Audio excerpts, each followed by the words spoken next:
À quoi pensait Lindsey Vonn au moment de s'élancer depuis le portillon de départ, dans sa dernière respiration avant de planter les bâtons roses fluo dans la neige, avant de tirer sur ses épaules pour rappeler la vitesse?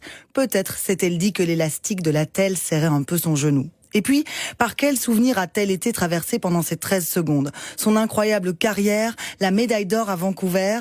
A-t-elle pensé à la prothèse de titane qui a remplacé l'articulation de son genou, aux 5 ans passés hors des pistes, loin du bling-bling des médailles?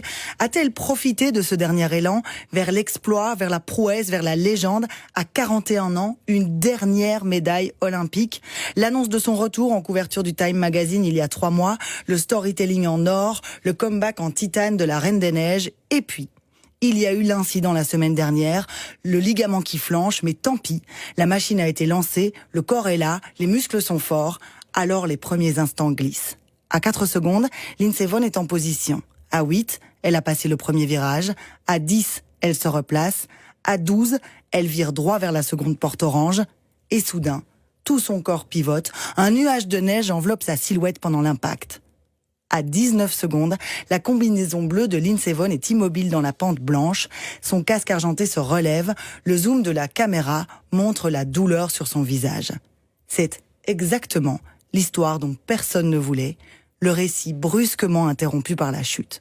À y regarder de plus près, en 13 secondes, Lindsey Vonn a littéralement réécrit l'histoire. Et, alors qu'elle est désormais sur un lit d'hôpital, sa légende prend un nouveau tour. Le mythe ne dit plus « les icônes peuvent faire un golden comeback », il pose désormais des questions universelles.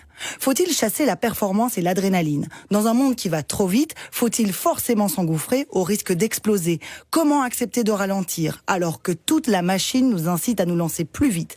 Mais aussi, est-il possible de se réinventer?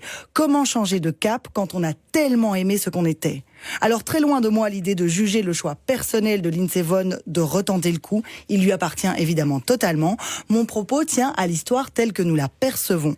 Le sport est un grand récit culturel dans lequel nous baignons. Il a, à travers le XXe siècle, accompagné et soutenu un autre grand récit, celui du capitalisme, à travers le mythe de l'effort individuel, du mérite, de la performance et au-delà de la productivité. Et d'ailleurs, le ski en particulier occupe à ce titre une place spéciale.